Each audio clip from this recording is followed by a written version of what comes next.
একদম মই যেনেকুৱা বিচাৰিছিলো তেনেকুৱাই বোৱাৰী পাইছো। প্ৰিয়া, প্ৰীতি, আহা ভিতৰলৈ। মা, আমাৰ সেৱা গ্ৰহণ কৰিব। যুগ যুগ জীয়াই থাকা। মোৰ আশীৰ্বাদ তোমালোকৰ লগত সদায় আছে। নিৰ্মলা দেৱীৰ 5টা ল'ৰা আছিল। ডাঙৰ 3জনী আছিল মডাৰ্ণ। নিৰ্মলা দেৱীয়ে ডাঙৰ বোৱাৰীকেইজনী উৎপাত সহ্য কৰিব নোৱাৰি সৰু পুতেককেইটালৈ গাঁৱলীয়া 2জনী সংস্কাৰী ছোৱালী বিয়া পাতি দিয়ে। আৰু সিহঁত 2জনী আছিল নিজৰে বাইক ভনীয়েক।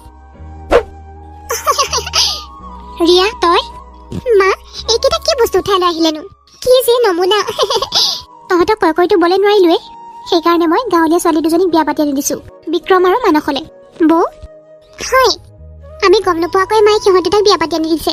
আপুনি মানে গাঁৱত থাকি এইটো কামকে কৰিলেগৈ? কি হ'ল এতিয়া? এতিয়া আৰু মোক দেখা নোপোৱাকৈ উৰণি ল'ব। মোৰতো ইহঁত 2জনীক দেখা পাই হাঁহি উঠিছে। গাঁৱলীয়া ভূত কৰবাৰ। মডাৰ্ণ বোৱাৰীকেইজনী সিহঁত কেইজনীক বহুত ঠাট্টা কৰিছিল, কিন্তু তথাপি সিহঁতে একো মাত দিয়া নাছিল, কাৰণ সিহঁত কেইজনী বহুত সংস্কাৰী আছিল। ৰিয়া, তই এখন ঘৰৰ ডাঙৰ বোৱাৰী। তই কিছুমান নীতি নিয়ম ইহঁত কেইজনী শিকাই দিবি। ঠিক আছে মম। বোৱাৰী, আহা ভিতৰলৈ আহা, সিহঁত 2টা গ'লেই নহয়। কি যে নমুনা। তাকে হেও, ভালেই হ'ব দিয়া। এতিয়া আমি আমাৰ চেৱে চেৱে সিহঁতক নচাব পাৰিম। ৰাইট কৈছে একদম।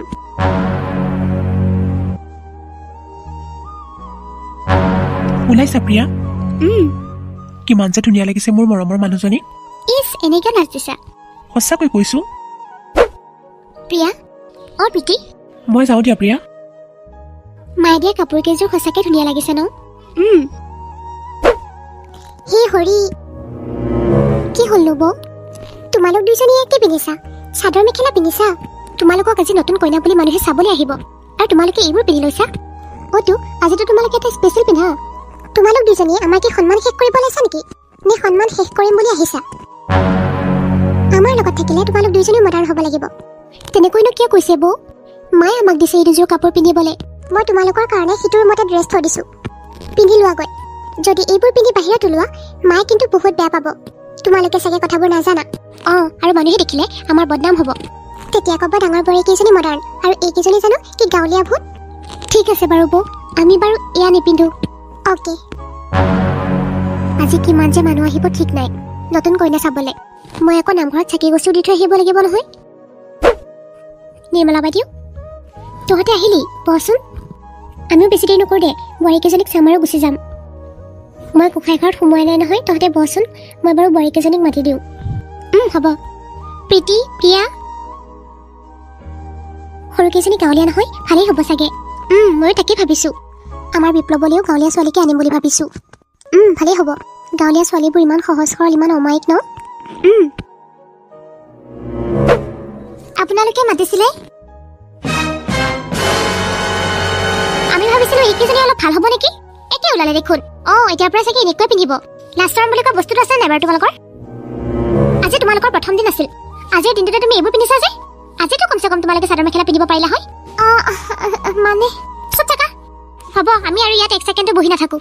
কইনাৰ ৰূপ দেখিলোঁ যেতিয়া যাওঁগৈ। ভাবিছিলোঁ মোৰ ল'ৰালে গাঁৱলীয়া ছোৱালীকে বিয়া পাতি আনি দিম, কিন্তু নাই। কাকো ভৰসা কৰিব নোৱাৰি দেই। ব'লা ইয়াৰ পৰা যাওঁ। শুনকচোন।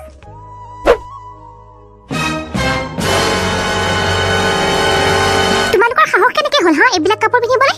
এইবিলাক কাপোৰ পিন্ধি বাহিৰলৈ আহিবলৈ অকণমানো বেয়া নালাগিল নে? মই তোমালোকক এইবোৰৰ কাৰণে বিয়া পাতি আনি দিছিলোঁ। মই দেখোন তোমালোকক 2যোৰ চাদৰ মেখেলা দি থৈ আহিছিলোঁ। সেইকেইযোৰ কিয় নিপিন্ধিলা? কিয় পিন্ধিলা তোমালোকে এইবোৰ? মা, আমাক বৌয়ে পিন্ধিবলৈ কৈছিলে, সেইকাৰণেহে পিন্ধিছিলোঁ। আকৌ বৌয়ে ক'লে আমি চাদৰ মেখেলা পিন্ধি বাহিৰলৈ আহিলে আপুনি বেয়া পাব। এইবোৰ মানে ডাঙৰ বোৱাৰী চক্ৰান্ত। তোমালোকে জানানে তোমালোকৰ বৌ কেইজনী বহুত আধুনিক। সিহঁতে কটোৱে মাৰ্জিত কাপোৰ নিপিন্ধে, নামঘৰলৈ গ'লেও এইবোৰ পিন্ধি যায়। গতিকে সকলোৰে সমালোচনা। সিহঁতৰ উৎপাত সহ্য কৰিব নোৱাৰিয়ে মই গাঁৱলীয়া ছোৱালী বিয়া পাতি আনি দিছিলোঁ। সেইকাৰণে তোমালোকৰ বৌহঁতে তোমালোকক সৰু দেখুৱাবলৈ এইবোৰ কৰিলে। এতিয়া যোৱা, তোমালোকে এইবোৰ খুলি চাদৰ মেখেলা পিন্ধি আহা। আমি চব বুজিলোঁ মা।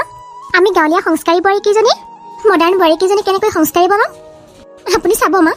মোৰ আশীৰ্বাদ তোমালোকৰ লগত সদায় আছে। মোৰ তোমালোকৰ ওপৰত বহুত বিশ্বাস আছে দেই।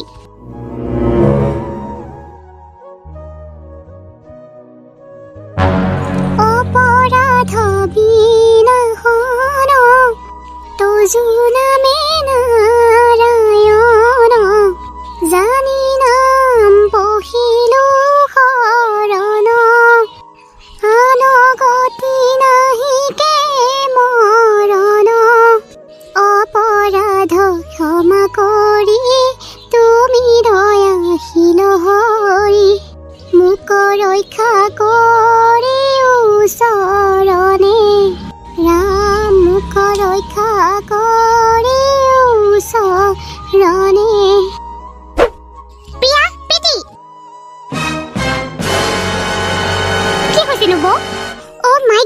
ইয়া কি হা ৰাতিপুৱা তোমালোকে ইমান হুলস্থুল কৰি আছা যে বৌ আমি প্ৰাৰ্থনাহে কৰিছো বৌ ৰাতিপুৱা সোনকালে উঠি ভগৱানক সদায় প্ৰাৰ্থনা কৰিব লাগে তেতিয়া গোটেই দিনটোলৈ মনটো পবিত্ৰ লাগি থাকে বন্ধ কৰা তোমালোকে এইবোৰ ইমান ধুনীয়াকৈ টোপনিটো আহি আছিলে তোমালোকে শেষ কৰি পেলালা মুঠটোৱে বেয়া কৰি পেলালে এতিয়া টোপনি নাহিব নহয় আমাৰ ব'লা এতিয়া আমি আৰু শুব নোৱাৰি গা পা ধুই পেলাই কিবা এটা খাওঁগৈ তোমালোকে বহুত ভাল কাম কৰিলা মই কৰিব নোৱাৰা কামটো তোমালোকে কৰি পেলালা ভাল লাগিল নে মা একদম ধুনীয়া আজিৰ পৰা আৰু ইহঁতে দেৰিলৈকে শুই থাকিব নোৱাৰে মা যি কৰিলা ভালে কৰিলা নহ'লে সিহঁতে 9-10টা বাজিলে সিহঁতে খাৰে নাপায় গাটোকে লৰচৰ কৰিব নোৱাৰে সিহঁতে 9-10টা বাজিলে বোৱাৰী মানুহে জানো 9-10টা বাজিলে শুৱে তাকে মা ব'লা এতিয়া ব'লা কিবা এটা খাই লোৱা আকৌ তোমালোকে মোৰ লক্ষ্মী বোৱাৰী কেইজনী প্ৰিয়া প্ৰীতি ৰিয়া ঋতিশা কিমান দিনৰ মূৰত যে ভনীজনী আহিব ভালে লাগিছে মোৰ মম কি হ'ল মা আজি তোমালোকৰ মাহীৰা আহিব তোমালোকৰ মাহী বহুত ধনী ডাঙৰ কেইজনীক চাবলৈ আহোঁতে বহুত দামী নেকলেছ দিছিলে সেইকাৰণে তোমালোকে মাহীৰাক ভালদৰে সেৱা শুশ্ৰূষা কৰিবা আৰু ঠিক আছে মা আমি বাৰু বহুত চেষ্টা কৰিম মাহীদেৱে যাতে একো কথাতে দুখ নাপায়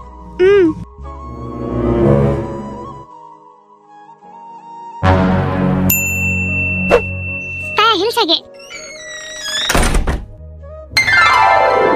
আহিলি ভণ্টি আহিলো দে তোৰ ভাল দে আছো আৰু দে ডাঙৰ কেইজনী কথা বাৰু জানোৱেই সৰু কেইজনী সংস্কাৰীয়ে হ'ব আহচোন তই দেখিবি নহয় হেল্ল' আণ্টি মই তহঁতক আগতে কোৱা নাই জানো মোক মাহী বুলি মাতিলে মাতিবি নহ'লে আণ্টি নকবি চৰি আমি মানে পাহৰিয়ে থাকিছিলোঁ ইয়াতে মোক থিয় কৰাই ৰাখিবিনে ভিতৰলৈ নিবি চৰি মানে ভিতৰলৈ আহক ভণ্টি ভিতৰলৈ আহ প্ৰীতি প্ৰিয়া মা আহিছে তোমালোকৰ মাহীদেউ নমস্কাৰ মাহীদেউ সেৱা গ্ৰহণ কৰিব যুগ যুগ জীয়াই থাকা তোমালোকে ন সৰু বোৱাৰী কেইজনী হয় মাহীদেউ তোমালোকক দেখি মোৰ মনটোৱে ভাল লাগি গৈছে মই ভাবিছিলোঁ তোমালোকেও আন্টি চান্টিয়ে কোৱা নেকি সঁচাকৈ একদম গাঁৱলীয়া সংস্কাৰী বোৱাৰী দেই এতিয়া আহক মাহীদেউ ভৰি হাতকেইটা ধুই চাহ খাব ব'লা মাহীদেউ পানী গৰম কৰিয়ে থৈছোঁ আগতে হাত মুখ এখন ধুই তেতিয়া ভাত চাহ খাব আৰু বাইদেউ কিমান যে ভাল বোৱাৰী পাইছ এইকেইজনী ভিতৰলৈ ইহঁতকেইজনীক মাহীদেৱে বেছিকৈয়ে প্ৰশংসা কৰা নাইনে গৰম পানী কৰি ৰাখিলে বোলে সিহঁতকেইজনী সংস্কাৰী হৈ গ'ল আৰু আমি কি মাহীক বেয়া পাওঁ আমাক মানে সংস্কাৰী বুলি ক'ব নোৱাৰে যে ভাতকেইটা খাই লওক ৰ'বা তাৰপিছত আমিও গৰম পানী কৰি ৰাখি দিম তেতিয়া আমাকো সংস্কাৰী বুলি ক'ব সৰু বোৱাৰী বৰ ধুনীয়াকৈ বনালা দেই মাছৰ টেঙাখন বৰ ভাল লাগিছে খাই একেবাৰে গাঁৱলীয়া খোৱাদ হয়নে মাহীদেউ হয় আকৌ আগতে যে এইবিলাক একো খাবলৈ নাপাওঁ কি জানো এইবিলাক দীঘল দীঘলকৈ যে চাওমিন নে কি সেইবিলাক খাবলৈ দিব কেইটামান বেছিকৈহে খালো যেন লাগিছে সেইকাৰণে মই অকণমান আৰাম কৰি দিওঁগৈ ঠিক আছে মা হ'ব দিয়ক মা মই মানে গোসাঁই ঘৰটো মচোগৈ ঠিক আছে যা মাহী ব'লক হাত মুখকেইটা ধুই ল'ব মোৰ কি হাত মুখ ধুবলৈ এতিয়াও বাকী আছে হাত মুখ ধুইয়েতো ভাত পানী খাইছো এতিয়া মই হাত মুখ নুধো মই আৰাম কৰিব যাওঁ মোক ডিষ্টাৰ্ব নিদিবি পাগল হৈছে নেকি তহঁতে কি সময়ত কি কৰিব লাগে নাজানো যে কৰিব লাগে কৰ আৰু ন প্ৰীতি আৰু প্ৰিয়াই গৰম পানী দিয়া দেখা নাছিলি জানো মই ধোৱাৰ পাছতে কি এতিয়া গৰম পানীতে বহি থাকিব লাগিব মাহীদেউ প্ৰিয়া ভাত খাই হ'ল নহয় হ'ল ব'লক এতিয়া আপোনাৰ ভৰিখন তেল দি ধুনীয়াকৈ মালিচ কৰি দিম তেতিয়া ধুনীয়াকৈ টোপনি আহিব ব'লা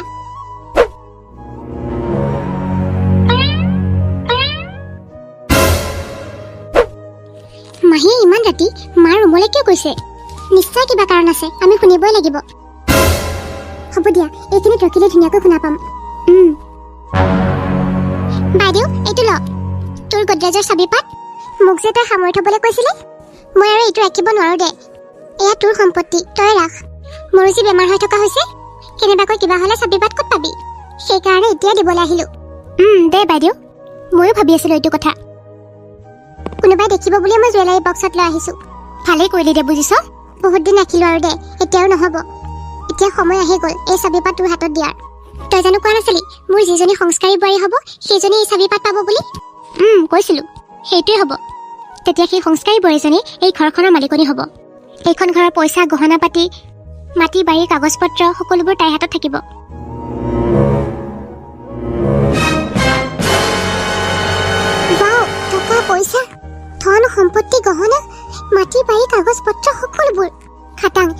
চাবিপাতটো ইহঁত দুজনীৰ ভিতৰতে এজনী পাব। তাকে হেও, এই চাবিপাত যোনে পাব নহয় তাইতো লাখপতি হৈ যাব ৰে। তাই দেখোন লাইফটোৱে ছেটেল হৈ যাব। এই চাবিপাত পাবলৈ একো ডাঙৰ কাম কৰিব নালাগে নহয়। খালি আমাৰ গাৰ এই কাপোৰ কেইযোৰ খুলি সিহঁতে পিন্ধাৰ নিচিনাকৈ গাত মেৰিয়াই লোৱাৰ এক্টিং কৰিলেই হ'ল আৰু দুষাৰমান মিঠা মিঠা কথা ক'লেই হ'ল। আমি চাবিপাতৰ কাৰণে যিকোনো কামেই কৰিম। এটাহে কাম কৰিব লাগে, আমি কালিৰ পৰা এনেকুৱা কাপোৰ আৰু নিপিন্ধো। আমি চাদৰ মেখেলা পিন্ধিম। মাহী আৰু মায়ে ক'বলৈ বাধ্য হ'ব লাগিব যে ইহঁতে কেনেকৈ সলনি হ'ল, আৰু চাবিপাত আমিয়ে পাব লাগিব।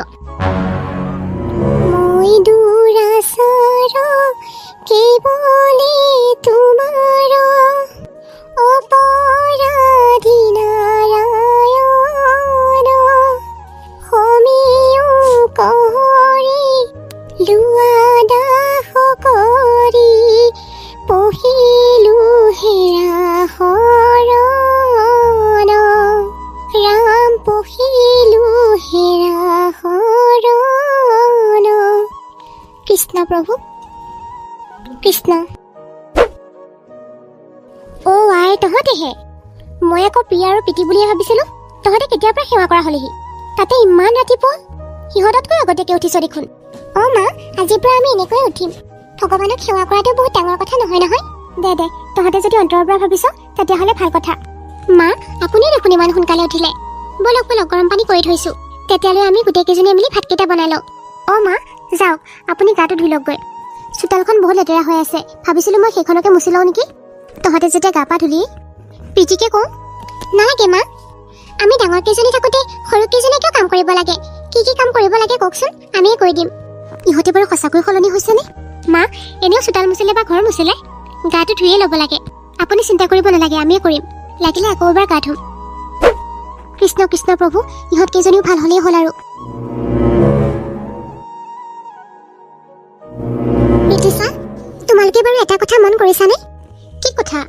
আমি যেতিয়াৰে পৰা এই সংস্কাৰী বোৱাৰী হোৱাৰ নাটকখন কৰিছো, তেতিয়াৰ পৰা আমাক দেখি ঘৰৰ মানুহবোৰ বহুত আনন্দত আছে, হয়নে নহয় কোৱাচোন? হয়, বহুত ভাল পাইছে আমাক এনেকৈ দেখি।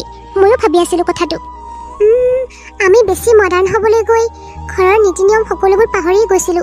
সঁচাকৈও, আমিনো এইকেইযোৰ পিন্ধিলে কি হয়? মায়ে আমাক ইমান বুজাবলৈ চেষ্টা কৰিলে, তথাপি আমি বুজি নাপালো। ঘৰৰ মানুহবোৰ আনন্দত থকা দেখি আজি আমাৰে ভাল লাগিছে নহয়নে? মই যাওঁগৈ এতিয়া আৰু দেই। বহুত দিন থাকিলো। মাহীদেউ, আপুনি আৰু কেইদিনমান থাকিব পাৰিলে হয়। মোৰো ঘৰ এখন থকা নাই জানো কচোন? আকৌ সময় সুবিধা মিলাই আহিম দে। মইতো মোৰ উপহাৰ ডাঙৰ কেইজনীক প্ৰথমতে দিলোৱেই, এতিয়া প্ৰিয়া আৰু প্ৰীতিক দিব লাগিব। ৰিয়া, ৰিতিছা আৰু ৰিংকু, তহঁতকো কিবা এটা দিব বিচাৰিছো। নালাগে মাহীদেউ, আমাক চাবি তাবি নালাগে। আপুনি আমাক আশীৰ্বাদ দিলে হৈ গ'ল আৰু। মই তহঁতক চাবি দিবলৈ বিচৰা নাই নহয়, খালি কথা এটাহে ক'ব বিচাৰিছো। শুন, আধুনিক বোৱাৰী হোৱাৰ বেয়া কথা নহয়, কিন্তু সেই আধুনিক বোৱাৰী কেইজনী গাত সংস্কাৰী গুণটোহে থকাটো আচল কথা। আৰু চাবি তাবিটো একো নাছিলেই, মানে সেইখন এখন নাটক আছিলে। প্ৰিয়া আৰু প্ৰীতিয়ে তহঁতক সঠিক পথলৈ আনিবলৈ এইখন নাটক কৰিছিলে। সিহঁত দুজনীয়ে তহঁত দুজনীক এটা কথাই বুজাব বিচাৰিছিলে, সিহঁত গাঁৱলীয়া হ'লে কি হ'ল, সিহঁতৰ মন মগজু বুলি কোৱা বস্তুটো আছে। সিহঁতে সকলো কথাই বুজি পায়। সেইকাৰণে আমি মিলি পেলাই এই নাটকখন কৰিলো, যাতে তহঁতক এটা উচিত শিক্ষা দিব পাৰো। মোৰ ওচৰত যি আছে মই তহঁতক দিলো, আৰু এতিয়া তহঁতৰ পাল ঘৰখন কেনেকৈ চলাও। আৰু মোৰ বিশ্বাস আছে তোমালোকে ঘৰখন সুন্দৰকৈ চলাই নিবা। মাহী, মা, আমাক ক্ষমা কৰি দিব। মা, আমি বৰ ভুল কৰিলো। প্ৰীতি আৰু প্ৰিয়াৰ লগত আমি বহুত বেয়া ব্যৱহাৰ কৰিলো। গাঁৱলীয়া বুলি বহুত ঠাট্টা এটিকিং কৰিলো, কিন্তু সিহঁতৰ শিক্ষা আমাতকৈ 3 গুণহে বেছি ওপৰত। আমাৰ দুইজনীকো ক্ষমা কৰি দিবা বৌ। বৌ, তোমালোকে যাতে এইখিনি কথা বুজি পোৱা, সেইকাৰণেহে আমি মিলি পেলাই এইখন নাটক কৰিলো। হ'ব দিয়া, তোমালোকে যি কৰিলা ভালেই কৰিলা।